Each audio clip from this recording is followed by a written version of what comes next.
Alex Cooley operates Solstice out of Washington State, and he shares with us the Solstice story, not only how they got going and where they got going and what they're doing now, but what the horizon looks like as well in the state of Washington, an important voice up there.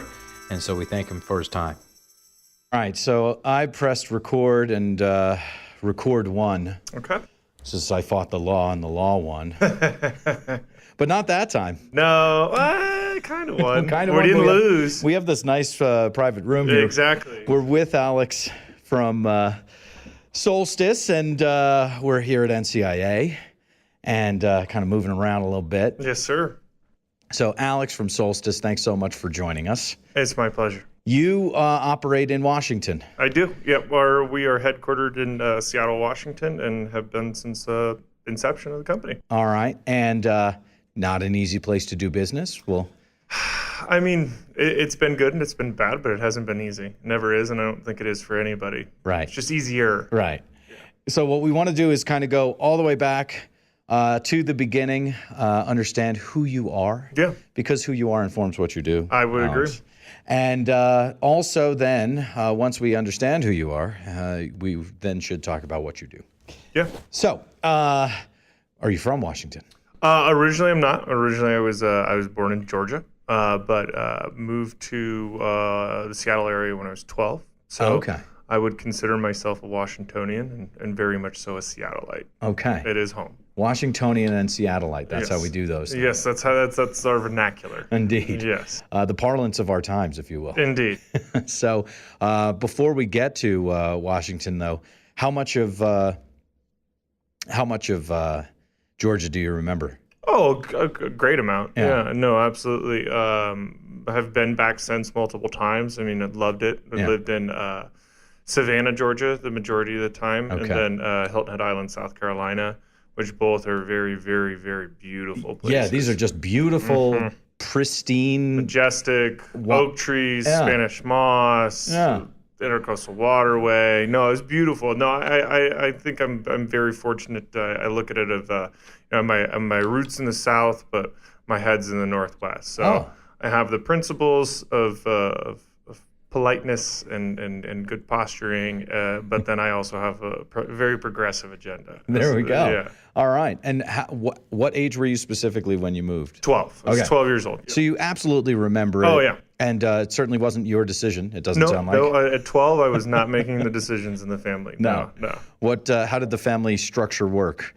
So my father worked for himself. He was in independent financing and investment banking. Okay. And so he actually wanted to live closer to his family and get a good amount of family up here or there in the Northwest. Right. And so since he was able to, he could work from anywhere, and it made a good fit for my mom at the time. So we just said, okay, well, it's time to go to Seattle. So his family's from Washington. Is he from Washington? No, originally? actually not. I definitely have an odd circumstance with where family locates and not actually being from there. Sure.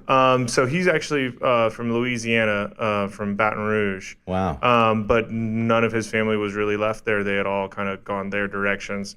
And the majority had ended up in the Northwest. And my mother from Rochester, New York. And so most of her family was on the East Coast. Yeah. And so we, first half of my life was with my mother's family, and then the second half of my life with my father's family. This, your family is literally from all over the United Pretty States. much, yeah. And now everyone lives in Columbus, Ohio somehow. With the exception of you. Yes, and that will never happen. All right. Okay. So Ohio's out of the question as far as you're concerned. With residents, I'll visit every now and again. I'm kind of forced to with a nephew and my entire family there. Right. But no. Unless I get one of those 5 grow licenses that they're trying to talk about. Then, then there's something. Monopoly like that, 20% of the market. And if I'm lucky, I could actually be better and take up to 40%. And so, sure, it works. Well, quintuple, I think, or whatever it would be. Yeah. Whatever it is. How old's your nephew? He's 3. Okay. Yeah. So I have a 4.5-year-old niece and a 2-year-old nephew. Oh, okay. And so I understand the Well, I mean, we've got the best job in the world, Uncle. Yeah, exactly. There's nothing better. Yeah, Operation Cool Uncle. Exactly. I've been on that for a little while. Absolutely. Yeah. Do you have nicknames for your nephew? Jules. Okay, and what's his Julian. name? Oh, I feel like you've got to do better. I know. I agree. I have to go to Ohio to do better. To get it. I don't go to Ohio that much. Well, what did he refer to himself by name when he was 2? Yeah. What did he use? He was always Julian. Oh, yeah. So he said Julian. He can say his full name. Yeah. So for my niece, it's Yeye. Okay. For Lael. All right. And Shamrock. All right. For Samuel. That's a big jump. Yeah. Well, he tried to he was trying to do this. Gotcha. So Shamrock. Right, fair enough. Yeah. Take it. So there we go. So you've got the nephew. How many brothers and sisters do you have? Just one brother. Oh, so it is your brother's son. There we go. Yep. All right. As the saying goes. Yeah, indeed. And how much older is he than you? He's 2.5 years older than I am. Okay, so right in the neighborhood. Yep. Relatively close. The normal, typical 80s family. A couple years later sort of thing. Right. Yeah. Close enough, but not too far away. Indeed. So that's Dad was in finance. What was your mom doing? My mom was my father's secretary for years, and then she went into sales, and is now one of the I think top 5 salespeople for Macy's in the nation. Oh wow! Yeah, she's a beast. Wow. Yeah, so I get salesmanship from my father's side and from my mother's side. Okay. So, yeah, they didn't directly teach me, but they taught me how to sell. Sure. Yeah. Well, that's a good salesperson. Yeah, absolutely. You never know when you're being sold. That's it. And that's exactly what they did. Yeah. So what was dinner conversation like? The usual. I mean, we were pretty much the typical family. Grew up playing sports, going to sports. Yeah. Make sure you get your homework done, sort of thing. My Right. father was a chef as well. Oh wow. So he I don't know if you'd call him a restaurateur, but he started a few restaurants and sold them off. And so a lot of dinner was about the dinner. It was definitely about the food. And okay, wow, what flavor do you taste there? What's that about? And that sort of thing. So you've got a palate. It's a strong word. I mean, is it? Yeah. I mean, my father would be rolling over in his grave. I mean, I've been a vegetarian for 10 years. Okay. And so I don't know how big of a fan he'd be about that sort of thing. I see. And Okay. I've lost the palate a little bit to a degree, and he definitely helped steer me in that direction of making sausage at like 6 years old and Sure. stuff like that was. So sausage. What else? Oh, I mean everything. Yeah. I mean, he definitely had a lot of French influence, being from southern part of Louisiana. Sure. And so, I mean, Creoles type stuff as yeah, well. but also gumbos. like eating foie gras as a kid, Yeah. and things like that, and it was aggressive. I just wanted mac and cheese. And It was aggressive. yeah, it was aggressive. Yeah, there was definitely some foods that were experienced, to say the least. Yeah.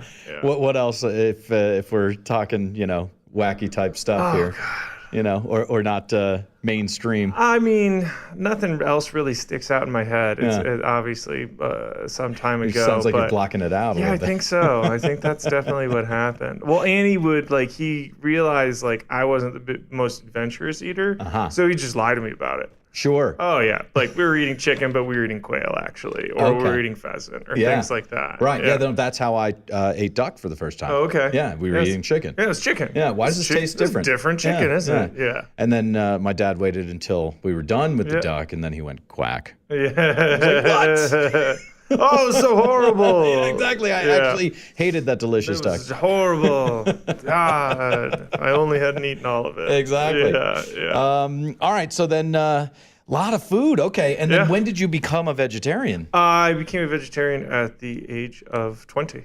Okay. Yep. So, but you were out of his house. Oh, yes. I think that was probably necessary. No, that was definitely necessary and part of it. And so I became a vegetarian. Last time I ate meat was, what would it be? 2005 on Thanksgiving. All right. So about 10 years ago. Yep. It's coming up on 10. Yeah. And you were a picky eater. And how much of this, though, is... I don't like the word picky. Particular. Particular. Well, Excuse now me. I'm particular. I used to be picky. I gotcha. Okay. Fair enough. Yeah. And I'll back off. But how much of it is in your head, meaning what you don't agree with, as opposed to what you don't like to eat, taste-wise? Really what pushed me, really put me in that direction was all in my head. Okay. It was all, reasons of first world intellectualism, essentially. Yeah. And so, yeah, I actually, and also kind of the concept of meat. And that was kind of with, my father, making sausage and things like that. Like you really see it. You see it and you understand see the sausage being made. Literally. Yeah. And now I go to, state in the capital of the country and see sausage getting made. Right. And so your head kind of gets in a way of like, well, you see it when you eat it, when you're at the end product. So that was part of it. And actually, I've made the decision that I'm coming back to the dark side. Oh, wow. Yep. Oh, and why is this? Oh, my big reasons for, being a vegetarian aren't really valid 10 years later. And not eating meat is not the easiest thing to do. And so, I'm gonna hit the 10-year mark in November. Right. And then what I've decided through our network, I've actually met a fifth generation rancher that meets all my criteria of meat, of organic, open field, grass fed, no hormones, humanely slaughtered, so on and so forth. So I'm going to meet the cow in a couple weeks. Okay. And I'm going to throw a big party around Christmas time for all my friends and family, for everyone who's had to suffer for over the last 10 years of, hey, how about we go to Salumi for lunch? And it's like, Alex can't go to Salumi. Right. We got to go somewhere else. So yeah, I'm going to throw a big party and then thank everybody and have a meal on me from my cow. Look at that. Yeah. You seem to be extremely self-aware. I try to be. Yeah. I try to do my research. I try to be observant and conscious and make an informed decision. So let's talk about some of those decisions. When you're a little kid, you're in Georgia. Then we go all the way up to the Washington. Other corner. Yeah. How was it getting kind of accommodated? I mean, obviously, at 12 years old, it's a pretty pivotal point in your life. You're prepubescent and going into sixth grade, so new school, completely new environment. I mean, it is literally from one corner of the country to the other. Right. But what really helped me a lot with it was it's just such a beautiful place. Yeah. Like, I mean, I came from the South, which is a beautiful place. Where I was incredibly beautiful, but it's not mountainous. I mean, we moved to a place called Issaquah, which is in the foothills of the Cascade Mountains. Okay. 30 minutes outside of Seattle. Yeah. And it is, I mean, it looks like an oil painting. That's what sticks out in my mind the most it was like walking through an oil painting every day. And I wasn't ever really the biggest nature or outdoorsy kid. Yeah. I mean, I played sports, all that sort of jazz, but it was just so beautiful. Yeah. And so that really that was kind of a very a calming constant, I guess, which helped with the transition. And, I mean, as much as Washingtonians are a bit standoffish, once you get to, you break the first three meetings, it's different. And so, no, it was damn good. It was a really nice place to grow up. It was a really nice transition. And, it definitely, I'd say, changed me for the better and put me on a much better life trajectory. Because of the calm. Because of just the progressive attitude, the forward thinking, the environmentalism, all kind of the leftist agenda, so to speak, is alive and well in Western Washington. There you go. And it really helped shape who I am, and I'm a big fan of who I am these days. So. You said you got into some sports a little bit? Yep. I actually faded out of sports, so sports was very forced in my family. Like, you played baseball, you played basketball, and very team sport oriented, and then I was not the most team-oriented individual, and so I stopped playing baseball, I stopped playing basketball, and ran track. Okay. So track was my big thing.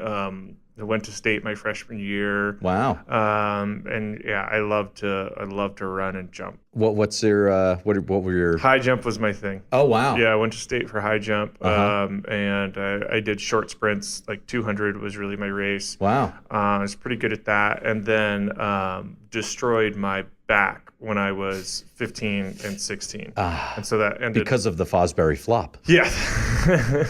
That kind of ended my career. The first injury was from playing basketball. Oh, it was basketball, not the high jump. I no, figured. it wasn't. No, okay. No, I actually had a phenomenal high jump coach. She was an Olympic athlete. Okay. And so she was an amazing coach. But no, it was I think it was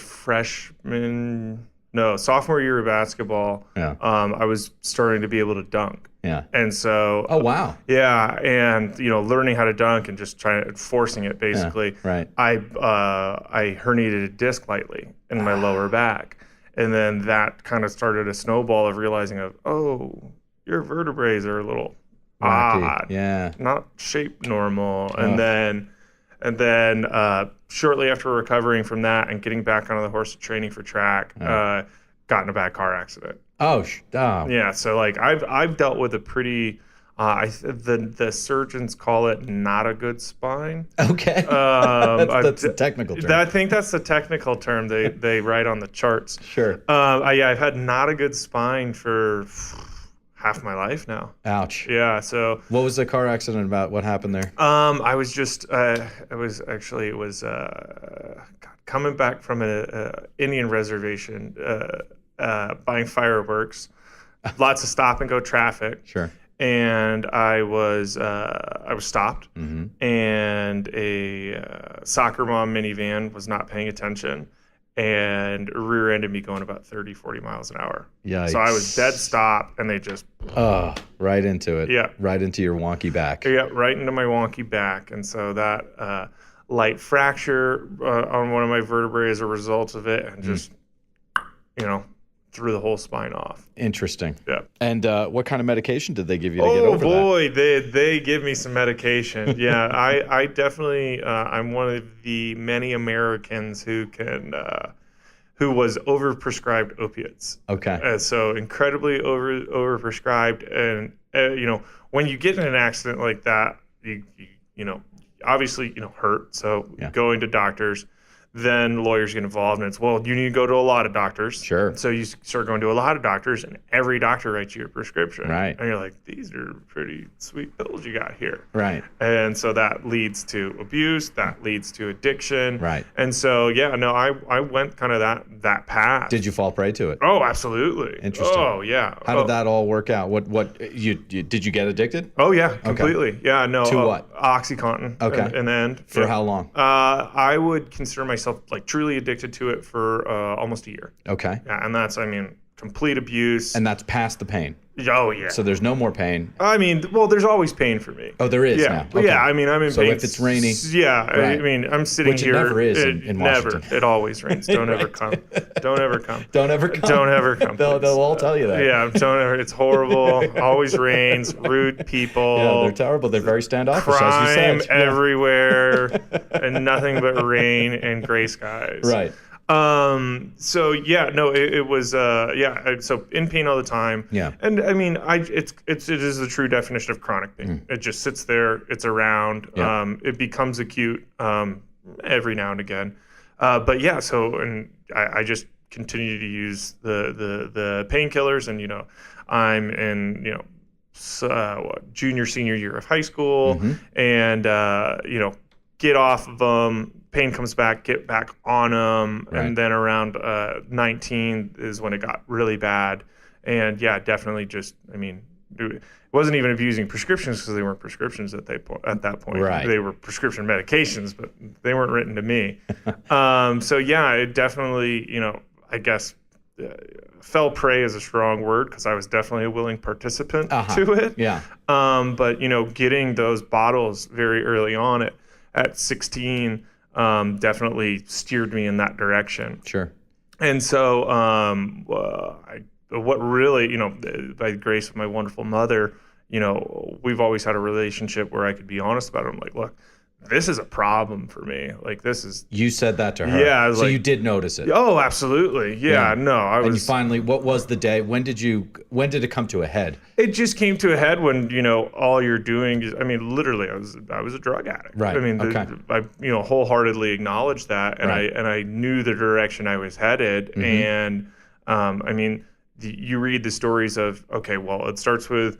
Vicodin, and then Vicodin abuse, and then it leads to OxyContin, and then OxyContin then leads to heroin, and then and then that's are. about as far as you go. And then Yeah. it just goes to different ways you put it in your body. Right. And I mean, there had been multiple times where like, okay, you can't get Oxycontin, so heroin. And that's a horrible, horrible thing. So and, you have done that. Oh yeah. Wow. Yeah, absolutely. Okay. And I'm not proud by any means, but it's all the same base compound. So you talk to your mother. Yep. And I'm like, look, this is a problem. I cannot, this is not going to work out. This is heading in the wrong direction. Obviously you've noticed it as well. Help me. What do I do? And, my mom was like, okay, well, how do you not do this? Like, do you need to go see someone? Do we need to take you somewhere? Do you need to just step off and you need help doing it? I was like, yeah, let's see if I can remove myself from this. And so did basically a step down approach to minimize withdrawal. She helped me with that and just supported me in it and stopped doing it. And then the big thing that really clinched the deal was I through my mother, just reading it in the Sunday paper. She saw a job listing that said hospitality positions in Europe. And so she was like, check this out, go, see what it's about. And a month later, I was living in Germany, working for the U.S. military at a military-only resort. Wow. Yeah, and that's where consciousness really came into play. And, what do you mean? Well, it really opened my eyes and opened my mind to the world, and being in another country. And truly alone, you go in, and so it was a lot of self-reflection, and it was kind of the beginning of the journey of, understanding who I am and what I'm about and what I want to do with my life and the type of person I want to be. Because I was there from 19 to late 20, and it was it's a big pretty pivotal point in your life as a young adult, and so that really opened things up for me, so to speak. And definitely closed the door on opioid abuse and addiction, and really helped me kind of open my mind out there. So you've got pretty prominently on your hands tattooed Love Life. Yep. Is that when that it was definitely part of it. Is that when you got those? Not when I got them. Okay. I got these probably about 7 years ago. Okay. When I got in the worst fight with my now wife, then girlfriend. Okay. Yeah. I'm a big believer in forcing myself to have reminders, and so tattooing Love Life on your hands is a very very strong reminder. Okay. As well as I kind of wanted to put walls up that I wouldn't be able to get a normal job at some point in my life. And so hand tattoos, I figured, would be a strong deterrent to be allowed to be in the corporate world. Indeed, that was definitely part of it. I don't mean to be forward. Yeah, no. But what was the fight about, Alex? Oh, God, what was the fight? You don't even remember what the fight was about? No. So you just remember the fight? Yeah, just remember the fight. And then coming out of the fight, you said to yourself... Oh, I mean, we broke up in the fight. I remember that. Right. It was it was just a bad fight over obviously over and then nothing did you important. run right to the tattoo parlor? No, we got in a big fight, and the fight then spilled over to a friend's house, and I'm trying to understand where it landed on the knuckles. You know what I'm saying? So this is what brought it to the hand. So we were outside, and fight blew up. We blew up, broke up, right. And I walked off, and there was a small terracotta pot on a banister, right. And I punched it and broke it. Okay. Foolishly, out of young wanderlust aggression, Mm-hmm. and I actually have a scar to this day on my hand from it, and so that brought my attention to my hands. And then I had always wanted to get the tattoo. Mm-hmm. I thought about it for a long time. Comes from a really great Atmosphere song, and so I was like, okay, yeah, it's my mantra. You have to love life. It has to be, have to remember it. All right, now's the time, because you're feeling like shit. Mm-hmm. So all right, time to remind yourself that it's not that fucking bad. Right. And so then came the tattoo. There we go. So you had been in Germany for a year. You came back. Yep. You're with this girl. You back home in Washington. Yep. right? And then you just make the decision on the knuckles. I'm not going to have a Knuckles regular were job. years later. Totally understood. Yeah. But what? And we're short on time, Yeah, shorter than usual. Yeah. So I'm rushing where I wouldn't rush usually. Yeah. But you get the knuckles. You're saying to yourself, I'm not going to have a normal job. Yeah. And so then, what was the first job that you got or had when you? Well, so when I got them, I was in college. Yeah. I was going to school to be a teacher. Okay. That's what my degrees are in. Yeah. And so I figured I'd be a teacher. Yeah. You know, I think I convinced myself I could have hand tattoos as a teacher. Sure. Yeah. Well, I mean, they're at positive. least exactly. You know what I mean? How could children not love that? Yeah. And it was Seattle, so I was planning on teaching in Seattle public schools, and so it's pretty loose when it comes to that sort of thing. They accept all people. Excellent. So yeah. Sounds like you didn't go into that. I did not go into that. Where did you go? I went into cannabis. Cannabis has been my only career. Yeah, Okay, since after college, it's been my career. Kind of, I didn't realize at the time, but it was my career then. Yeah. So yeah, I was growing cannabis in college. Thought it was going to be just kind of, it was a hobby. Mm-hmm. It was a way to express myself physically and intellectually. Mm-hmm. And that hobby turned into a real career. Mm-hmm. How Washington state laws worked at that time, there weren't really plant counts. What year was this? This was in 2006. Okay. 2006, 2007. Got it. Is when I first started growing. Not really plant counts. Yeah, not really plant counts. It was, definitely keep it small and things like that. Right. But what you could do is you could have care providers who could also cultivate for you. And so I had friends who were like, wow, I'd love to grow cannabis too. How do I do this? And I was like, well, I have paperwork that can make you legally allowed to do this, as well as in theory, I'm a teacher. Sure. So I could teach you how to legally grow cannabis. We're using the degrees. Yes. And so I taught some friends how to cultivate cannabis. And in my last year of school, you do all these basically different student teaching experiences. You do practicum, you do capstone. It's a whole year of being in schools.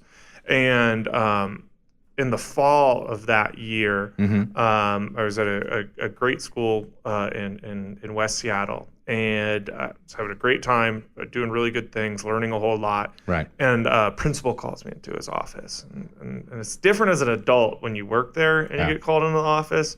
And he's like, Alex, really love you. You're a phenomenal teacher. Having a young, vibrant male like yourself in elementary education is really rare. Yeah. We're never going to offer you a job. Why? Sorry, but we're never going to offer you a job. Because of the tattoos? Why? No, because Seattle Public Schools went on a hiring freeze. Oh, okay. And they started firing first-year teachers. Okay. All that sort of stuff, because there was a crazy embezzlement scam. Yikes. That happened to the public school system. Yeah. And so it was like, love you, you're a great teacher. Yeah. Bye-bye. But please finish out this year of volunteer-free internship you're basically doing. Yeah. And so one of my good friends, best friend, who I taught how to cultivate cannabis, he was like, flew a friend up from LA who managed a couple dispensaries, and was basically took her around, showed her what I did, showed her my cannabis, and she was like, right, this is phenomenal. We would pay $5,000 to $6,000 a pound for this.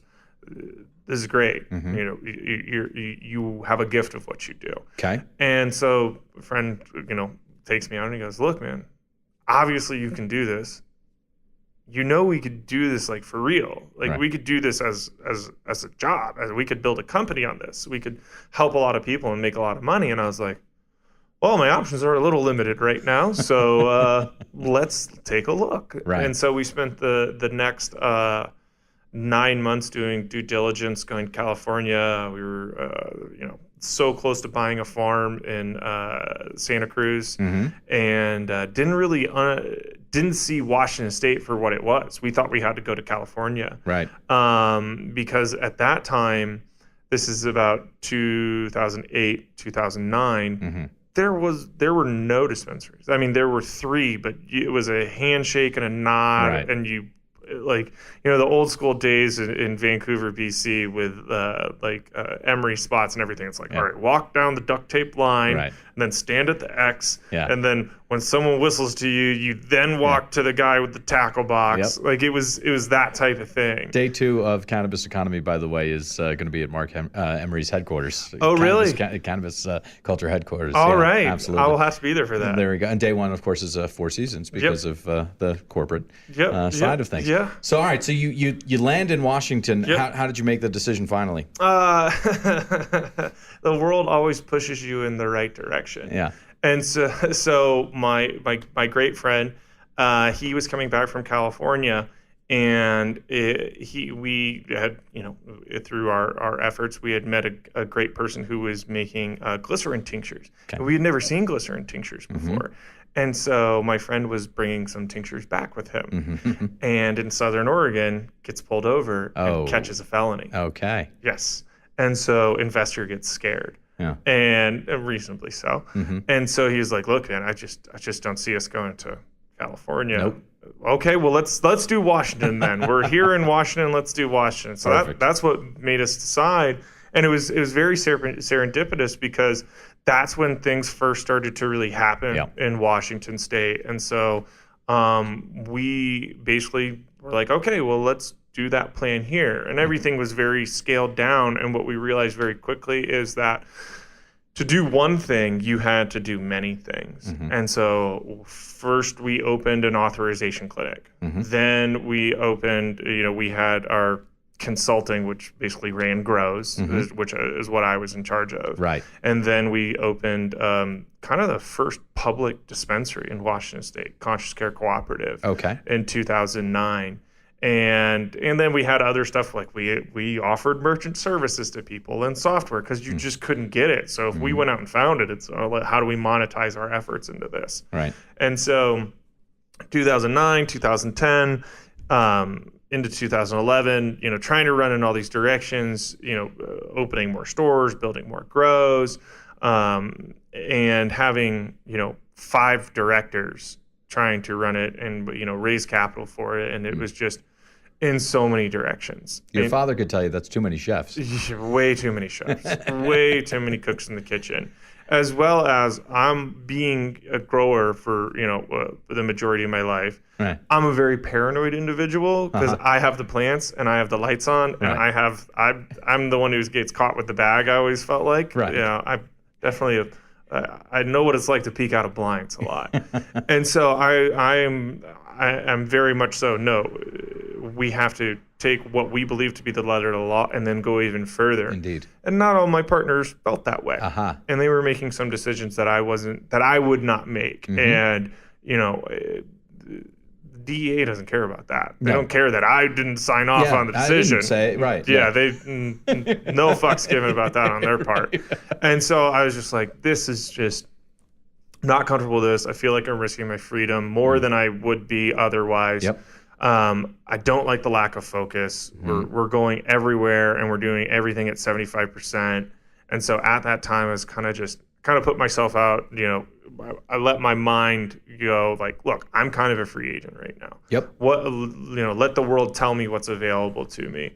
And so entertained a couple offers, but the one that really stuck out was a person who had invested in the original companies, basically said, look, man, like, let's just focus. And, so we went through kind of a, exploratory process to understand what were the best opportunities, as well as at that time, I became very politically active, and there was a very monumental bill going through our state legislature. Yeah, there was. Yeah, to actually regulate medical cannabis appropriately. Right. And so that's when we built Solstice. So I walked away from the other companies to build Solstice with my partner, Will Denman, and just paddled into the wave at the absolute right time. I mean, when we first started talking about Solstice, like, and this is why we created it, is that any cannabis at stores, it was on a surplus model.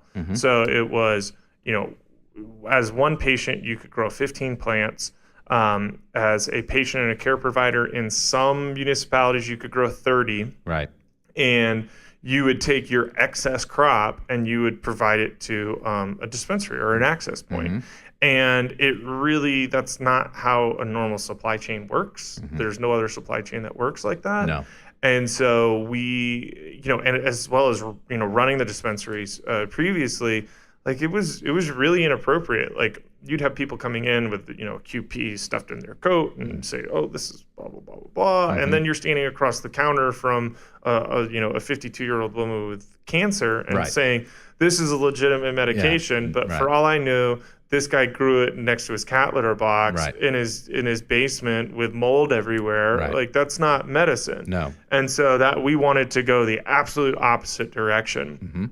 So going from only these 15 plants, one patient at a time access, to this new potential world of commercially licensed cultivation, we were like, that's what we're going to do. We are going to stand up and we're going to be that legitimate voice of production.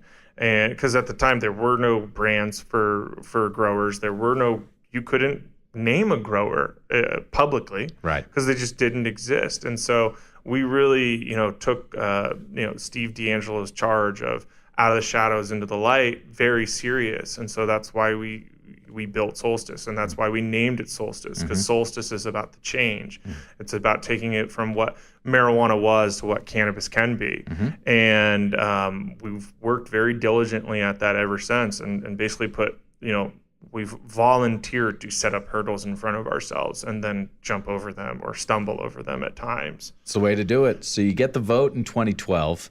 And well, no. So the one I'm actually talking about was Senate Bill 5073. Totally. Medical. That got sectionally vetoed and destroyed. Yes. But we did get some language that helped us scale, which were collective gardens at the time. But then, we get the vote in 2012. And thank you for that clarification. But going on, we get the vote in 2012.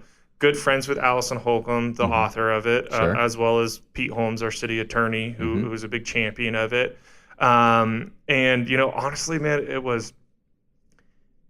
can't believe it took so long, but I was so incredibly surprised how fast it happened. Sure. So we, built Solstice in 2011. In 2012, before the vote, we built the first ever fully permitted cultivation facility in the state for medical cannabis, and then boom, we have adult use cannabis, and nobody knows what it means. Right. And it's handed to the Liquor Control Board, which at that time was not on its last leg, but it definitely had been beaten up recently, because in 2011, Costco successfully removed liquor out of their control a whole lot, because previously, Washington State was a state-ran liquor system, completely vertically integrated. So if you bought liquor, you bought it from a state store. Right. And Costco took them 2 times, but they got an initiative on the ballot to remove that right from them, so Costco could sell liquor. Right. And so Liquor Control Board had to cut a bunch of staff. It definitely affected them. And so now they were handed this new thing to build them back up, and they really did not know, and understandably so. And working with Allison, the author of 502, my partner and I, before it passed, were like, okay, we see it. We think it's gonna go. How can we help? And she's like, well, I think I got the votes, so I don't need you out there championing for me. Just vote yes. But what I do need you to do is I need you to go start working with the Liquor Control Board right now. Because they do not know what they're doing. And what I think the biggest area that you could help with is helping them understand costing, because this is the data that they're going to get. And she gave us the RAND papers by John Calkins for California's initiative. And we read it, and it was all gray and speculative data. It wasn't real. And so she knew that we keep really good records, and we'd kept records for years on cultivation. And so we started about a 6-month process with Liquor Control Board asking for kind of what they wanted to understand the cost of production on different economies of scale. And it basically worked out with our contacts in California and in Colorado to say, what is a small grow, what is a large grow, greenhouse, indoor, outdoor, and handed that paper over to the LCB. And that started the never-ending tour ride. People can just, I mean, every week we had, a different body of the LCB coming through our facility, Right. or we had, the city council coming through, or the mayor, or the head of narcotics for Seattle, and all coming through our facility to just learn, what is commercial cultivation? What is this new world going to look like? And you did kind of share some knowledge, and I'm sure that was appreciated. They made a decision to go with a lottery. Yes, they did. So they definitely asked us about everything. Didn't listen to us on everything.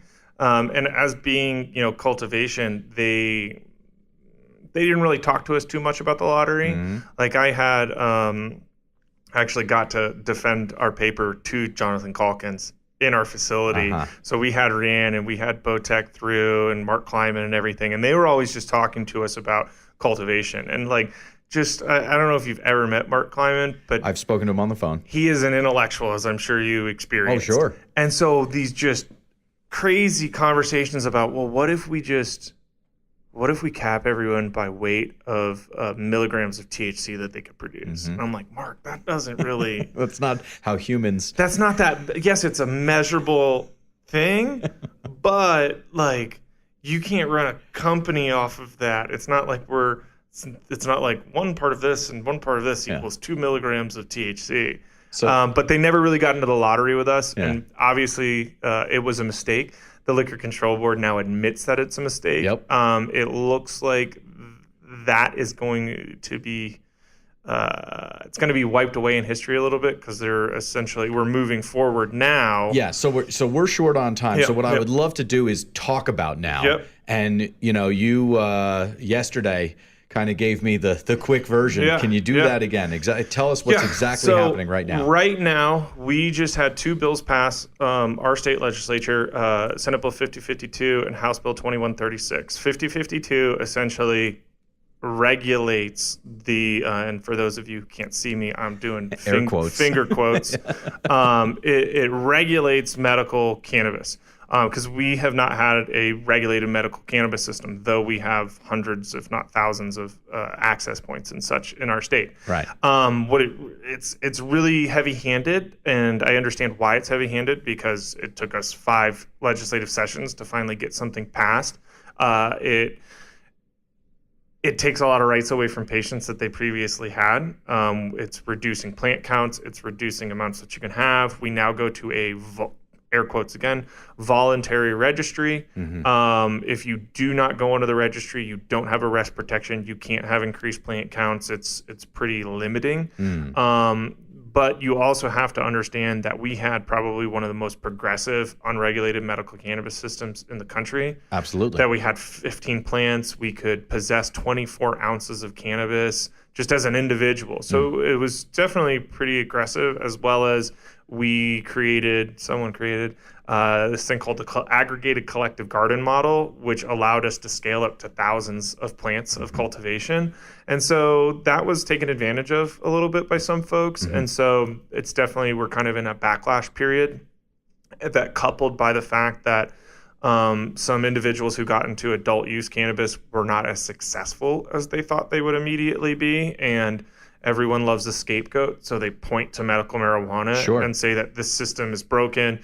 There are recreational consumers there. This is the reason we're not able to sell our product, is because they're going over there. Mm-hmm. The truth of it is we have the strongest illicit market we have ever had in Washington State. That's where the majority of commerce is still occurring. Mm-hmm. So we have 5052.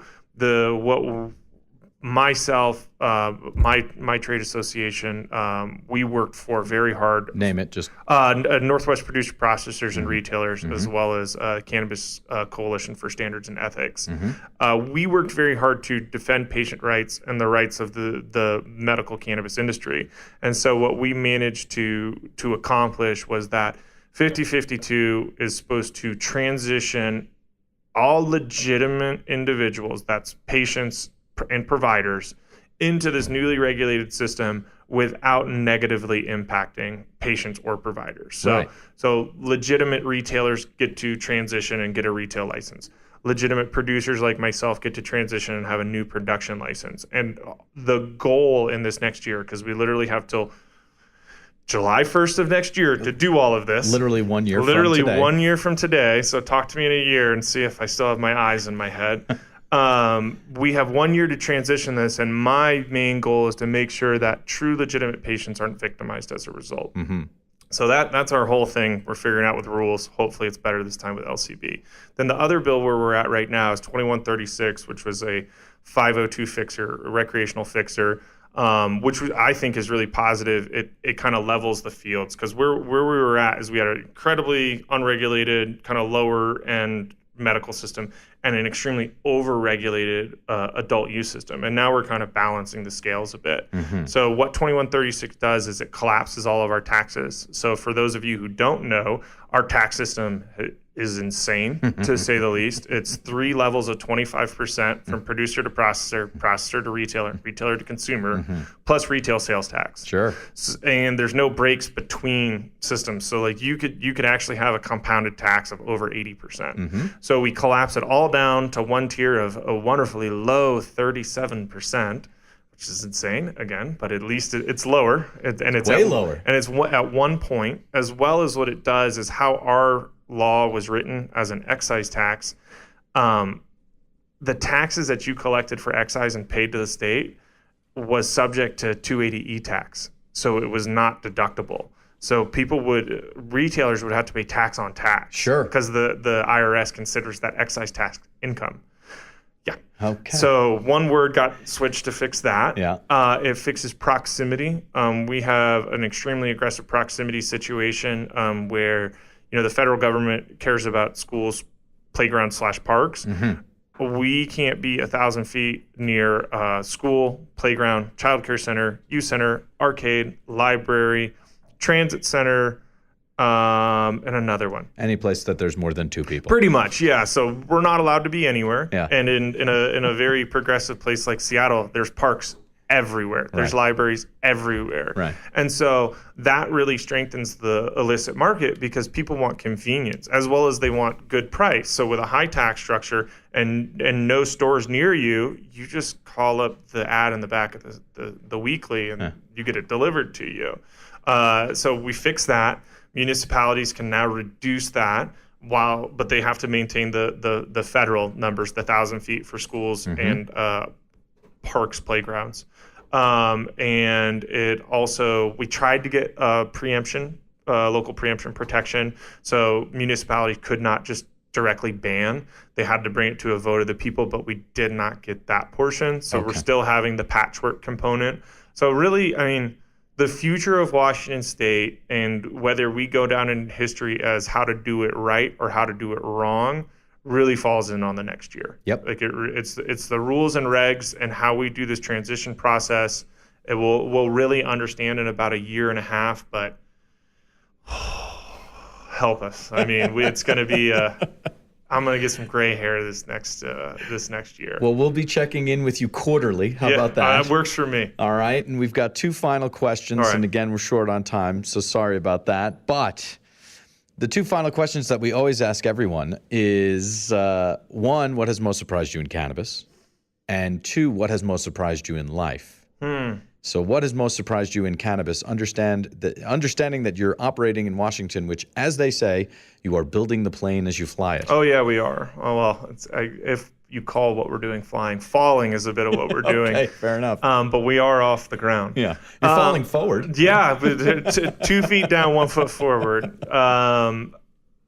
What surprised me the most about cannabis is really how this group of people and this movement really evolves and legitimizes itself and kind of like sheds its skin regularly. Like, when I first started this, it was, and I was very, very late to the party. It was nowhere near where we are now. I mean, we're sitting in the Colorado Convention Center. We've got 1,000 people here for NCIA second year. We have tracks. We're like a normal expo and summit. We're, I'm wearing a suit. You're wearing a bow tie? Yeah, like it's amazing. Like, and we're all incredible, legitimate professionals, and we're all doing amazing things. And like I was, at NCIA's lobby days in DC in April, and like I walked the halls of Congress. I met with members of Congress, and I spoke to them about cannabis, and they were interested, and we managed to change minds on the issue. That's amazing. Like that's happening with cannabis is just, it's mind-blowing, and I'm so proud of it. I'm so grateful to be a part of it, and it really demonstrates like the change we're creating in the world. Absolutely. And where we're going to be able to go in the next 5-10 years is, I can't even imagine where we're going to be. Can you separate? Can you also share what has most surprised you in life? Because this has been most of your life. It's kind of this. I mean, what's surprised me the most in life is very much so it is, work and, my life's work related, but the type of life that we're able to create as a result of all of this. Like, I got married a year ago. I just bought my first home. I get to go to Alaska and fly in helicopters to go snowboarding and things like that. And it's all that I'm able to do that, but I'm also able to do what I do. And because of what I do, I'm able to do those things. So that really surprises me in life, that I'm able to have both of these things, a normal, American life. Like I'm married, I'll have a kid, I got 2 dogs, and like the standard, leave it to beaver type of stuff, while growing copious amounts of cannabis and doing it publicly without much fear of going to prison for the rest of my life. Like that blows my mind with my life. Like I'm very fortunate. I'm truly, truly blessed, and I hope that we get to continue to do this experiment. Oh, we'll get to continue, and we'll check back in with you in about 3 months. Perfect. Okay. Perfect. Keep on keeping on. Appreciate it. Thank Alex, you so much. So much for your time. So there you have it, Alex Cooley, Solstice, and we wish him well on becoming a carnivore, I guess is how to say that. Great guy. Really enjoyed the conversation. Wish we had more time. We'll certainly check back in with him, as he absolutely seems to be on the forefront of what's happening up there in the great state of Washington.